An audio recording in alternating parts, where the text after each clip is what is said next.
কাটো বন্ধুরা দেখো। এটা ওজন কত রে এটার? একই ওজন। একই ওজন 1 কিলো 200। 1 কিলো 200 ওজনের ইলিশ মাছ। দেখো এটাও কি 1600 নাকি তার কম দাম কম? 1600 টাকা কিলো। 1 কিলো 200 ওজনের মাছ 1600 টাকা কিলো বন্ধুরা বনগাঁ নিউ মার্কেটে। এই মাছটা কাটা চলছে দেখো। আহা সুপার কোয়ালিটির মাছ দেখে নাও। আহা একই মাছ একই মাছ একই মাছ। আহা ইলিশ মাছ নাড়ি নাই। দেখো মাছটা কালার খুবই সুন্দর। খরিদ্দার খেয়ে আবার আসবে তো নাকি? খরিদ্দার খেয়ে আবার আসবে মাছ। তো আমি একটা মাছ একটা নিয়েছিলাম এই দোকান থেকে, সেই মাছটা খুব সুন্দর লেগেছিল, ভিডিও করা হয়নি। দেখো হচ্ছে মাছটার কালার কোয়ালিটি 1 নাম্বার কোয়ালিটি।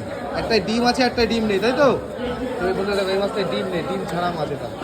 আর আগে যেটা কাটলো সেটা ডিম ছিল। দেখো ওই যে তেলগুলো পরিষ্কার করছে মাছেরটা, কোনো ডিম নেই মাছের পেটে, শুধু তেল আর তেল। মানে মাছ রাঁধতে কোনো ডিম লাগবে না, তেল লাগবে না, এমনি রান্না হয়ে যাবে মাছ ভাজবে। কাটো কাটো। সত্যি মাছটা কালার দারুণ কালার, হেভি কালারের মাছ। আর কেটে কেটে এখানে রাখা হচ্ছে সাজিয়ে দেখো। আর দারুণ সুন্দর করে যে পিস করে রাখছে এখানে। যে তেলটা বের করে দিচ্ছে, তেলটা বের করে দিচ্ছে। অর্ডারের মাছ তো তেল রাখবে না, ওই জন্য করে মাছটা পিস করছে।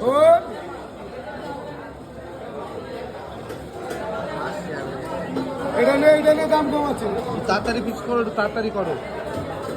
পিস পিস করে ওখানে পরিষ্কার করে এখানে রাখা হচ্ছে মাছটা। দেখো 1 কিলো 200 ওজনের ডাইদিঘির মাছ, কোনো বাংলাদেশ নয়।